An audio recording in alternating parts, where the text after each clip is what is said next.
Hey guys, in this video, I will show you how to redeem codes in Archero 2. Alright, so let's begin with the video.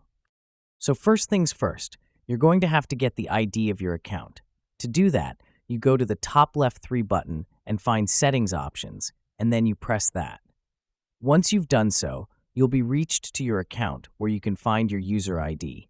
You just press on the Copy button and it should be gone to your notes. And then our next step is to go to any browser. The one I'll use will be Chrome, and just search in Official Archero 2 Redeem Code Site. Now once you find this link, the Habby, make sure the URL is h5.habby.com since it's the official website. So once you enter this website, you'll enter the ID that you have and then the code that you have in mind, for example.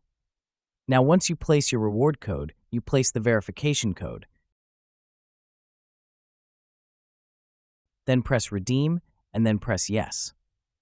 Now once you're back to the Archero 2 game, you should be able to find the rewards in your mail.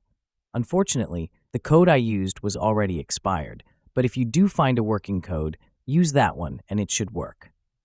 So that's basically how you can redeem codes in Archero 2. So that's all for this video. Consider subscribing if you find it helpful, and I'll catch you in the next one. Thanks.